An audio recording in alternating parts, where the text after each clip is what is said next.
अस्सलाम वालेकुम। उस्मान कुरान मजीद की आयत सूरह अल-बकरा 2 आयत नंबर 164 में अल्लाह ताला ने ज़मीन की तख्लीक पर गौर करने की बात की है। तो आज इसके बारे में थोड़ी सी बात करते हैं।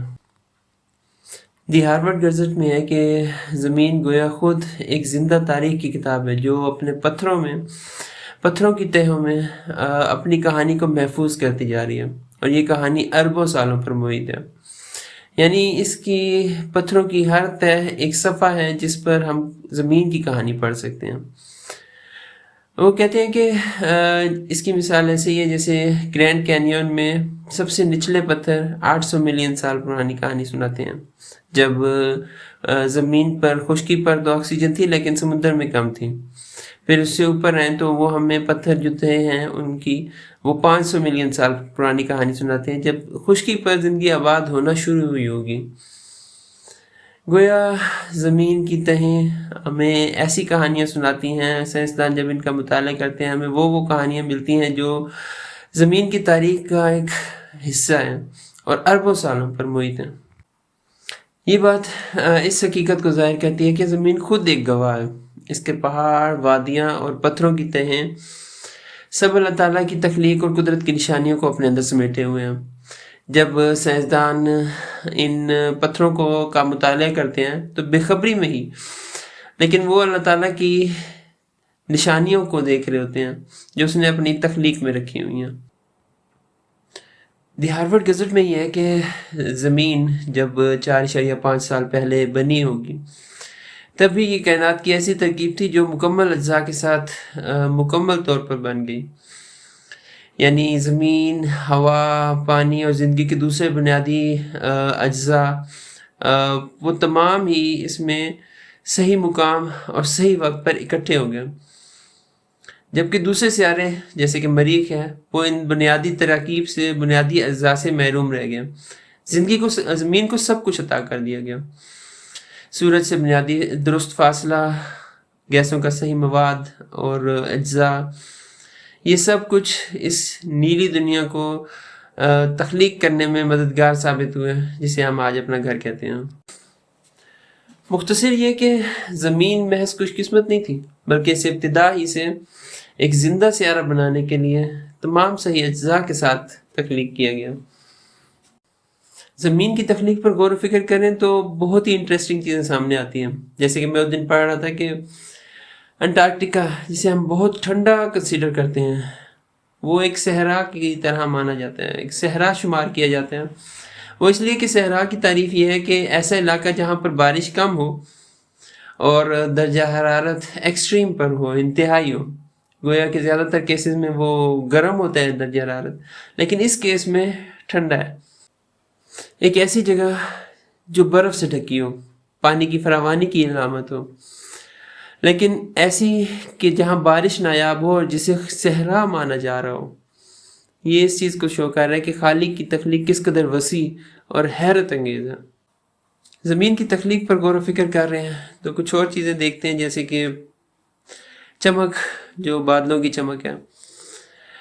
CDC और नेशनल वेदर सर्विस के मुताबिक ज़मीन पर हर मिनट तकरीबन 6000 बार बिजली चमकती है। यानी हर सेकंड लगभग 100 दफ़ा और एक दिन में लगभग 80 लाख से ज़्यादा दफ़ा। और ये जो बिजली का चमकना है ये तकरीबन बैक वक्त 2000 या इसके लगभग तूफ़ानों के सरगर्म रहने की वजह से है। बादलों से रिलेटेड इस बिजली को जब स्टडी किया गया तो देखा गया कि जिस हवा से ये बिजली गुजरती है वो उसको तकरीबन 50,000 डिग्री फ़ारेनहाइट तक गर्म कर देती है, जो कि तकरीबन 27,500 डिग्री सेंटीग्रेड से भी ज़्यादा का टेम्परेचर बनता है। और ये टेम्परेचर इस कदर ज़्यादा है कि सूरज की सतह से लगभग 5 गुना ज़्यादा टेम्परेचर। खुद सोचें, अगर ये बिजली, या यूँ कहें कि ये बिजली किस हद तक अजाब का बायस बन सकती है। हमसे आम आग तो बर्दाश्त होती नहीं है और सूरज की टेम्परेचर से, सतह की टेम्परेचर से 5 गुना ज़्यादा टेम्परेचर की बिजली क्या कुछ कर सकती है। लेकिन घबराने की बात नहीं है, अल्लाह ताला ने बहुत करम किया हुआ है हमारे ऊपर। रिपोर्ट ये कहती है कि इस बिजली से किसी के मुतासिर होने के चांसेस 10 लाख में से 1 से भी कम है और 90% लोग जो इस बिजली से मुतासिर होते हैं वो बच जाते हैं। बिजली की कड़क, बिजली की चमक को स्टडी करें तो साफ पता चलता है कि अल्लाह ताला बहुत ज़्यादा ताकत और कुदरत रखता है। वही ज़मीन और आसमान का निगरान और हाकिम है। वो चाहे तो हमें पल भर में तबाह बर्बाद कर सकते हैं, मगर वो ऐसा नहीं करता। वो चाहे तो अपनी कुदरत के ज़रिए से हमें हमेशा खौफ में मुब्तला रख सकते हैं, मगर वो ऐसा नहीं करता। वो बहुत ज़्यादा ताकत और कुदरत का मालिक है और अपनी कुदरत की ताकत की निशानियां हमें ज़रूर दिखाते हैं, लेकिन अपनी कुदरत को, ताकत को ज़बरदस्ती हम पर मुसल्लत नहीं करता। एक और बड़ी इंटरेस्टिंग चीज़ जो मैं अभी पढ़ रहा था कुछ दिन पहले, तो वो ये थी कि ज़मीन, अर्थ का नाम किसी देवी या देवता के नाम से माखूज नहीं है। ये वो वाहिद सियारा है जिसका नाम किसी देवी देवता से माखूज नहीं है। बाकी किसी भी सियारे को देख लें तो वो इसी तरह ही है, किसी मैथोलॉजिकल क्रिएचर से माखूज नाम है। जबकि ज़मीन या अर्थ की हिस्ट्री को स्टडी करें तो ऐसा लगता है कि ये मिट्टी से रिलेटेड नाम है। ज़मीन के नाम से मुतल्लिक ये बात कि अर्थ, जो इंग्लिश में इसका नाम है, ये कहाँ से आया, सबसे पहले किसने इसका नाम लिया होगा, ये पता ही नहीं चलता। ये मामूली सी लगती है लेकिन इंतहाई दिलचस्प है। अल्लाह ताला बेहतर जानते हैं, अल्लाह ताला के पास बहुत सही इल्म है, लेकिन हम ये सोच सकते हैं कि ज़मीन, एक अर्थ जो है वो बहुत अहम तख्लीक है अल्लाह ताला की। तो जब अल्लाह ताला हज़रत आदम अलैहिस्सलाम को नाम बता रहे होंगे तो हो सकता है उस वक़्त अल्लाह ताला ने अर्द, जो अरबी में नाम है ज़मीन का, वो हज़रत आदम अलैहिस्सलाम को सिखाया होगा और शायद तभी से ये नाम हमारा चलता आ रहा है।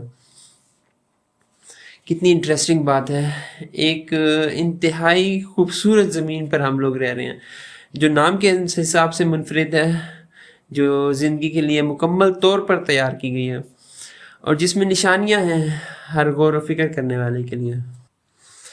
उस दिन पॉपुलर मैकेनिक्स के एक आर्टिकल को मैं देख रहा था, उसमें लिखा था कि एक चम्मच जो तकरीबन 4 से 6 ग्राम बनेगा, उस पर मिट्टी, एक चम्मच मिट्टी जो है उसमें 1 अरब से ज़्यादा माइक्रोब्स, जरासीम प्रेजेंट होते हैं और ये जरासीम बहुत ज़्यादा अहम है। ये मिट्टी की सेहत को बरकरार करते हैं, पौधों की नशोनुमा में मदद देते हैं, कार्बन को महफूज रखते हैं और ग़िज़ाई अज्जा को रिसाइकिल करते हैं। एक छोटे से एरिया में जरासीम की इतनी बड़ी तादाद के बारे में सोचें और सोचें कि वो ज़मीन जिस पर हम चलते हैं, हमें एहसास भी नहीं होता कि हमारे पाँव के नीचे एक मसरूफ़, पोशीदा दुनिया आबाद है। वो जिसे हम मुर्दा मिट्टी समझते हैं, दरअसल ज़िंदगी से भरी हुई है, तख्लीक की पोशीदा पेचीदगियों की एक निशानी है और इस बात की वाज़ेह गवाही है कि ज़मीन का एक एक ज़र्रा एक मकसद रखता है। इन जरासीमों के अलावा वायरसेस को जब स्टडी किया गया तो एक रफ़ एस्टीमेट ऐसा लगा है कि इनकी तादाद दुनिया में तकरीबन 10⁻31 के बराबर है, यानी इतनी तादाद के शायद कायनात में इतने सितारे भी नहीं हैं। इस बड़े नंबर को समझने के लिए आप लोग कह सकते हैं, इनका वज़न अंदाज़ा लगाएं कि जो बनता है तकरीबन 10 से 100 मिलियन मेट्रिक टन के बराबर। अब इसका मुकाबला आप लोग कर सकते हैं हाथियों के वज़न से, कि एक बड़ा अफ्रीकन बालिग हाथी अगर लेते हैं तो वो तकरीबन 5 मेट्रिक टन का बनता है और दुनिया के तमाम वायरसेस को अगर इकट्ठा करके वज़न किया जाए तो उसके बराबर हाथियों की तादाद तकरीबन बनेगी 20 लाख से 2 करोड़ हाथी। अगर वो सारे इकट्ठे कर दिए जाएँ तो वो उतना वज़न बनते हैं जितना ये वायरसेस का वज़न बनता है। इतना बड़ा वज़न, लेकिन हमारी जो इंसानी आँख है उससे ओझल। ऐसे ऐसे तरीके से इस ज़िंदगी पर इफ़ेक्ट कर रहे हैं जो हम समझ भी नहीं सकते। माहौलियाती निज़ाम को इफ़ेक्ट कर रहा है, इंसानी सेहत को इफ़ेक्ट कर रहा है और समुद्रों को इफ़ेक्ट कर रहा है, पता नहीं किस किस तरीके से, जो अल्लाह की हिकमत के बराबर मुताबिक है। तो ये थे जनाब कुछ पॉइंट्स ज़मीन की तख्लीक पर गौर व फिक्र करने से मुतल्लिक। ये कुछ थे मेरी तरफ से, कुछ रिसर्च की मैंने उसके बारे में। मेरा माइंड तो ब्लो कर जाता है, माइंड ब्लोइंग होती हैं ये सारी चीज़ें जब इन पर गौर व फिक्र करते हैं। आप लोगों का फीडबैक चाहिए, आप लोगों के पास कुछ अच्छे पॉइंट्स हैं, कुछ नई बातें हैं तो वो मेरे साथ ज़रूर शेयर करें। जज़ाकल्लाह खैर।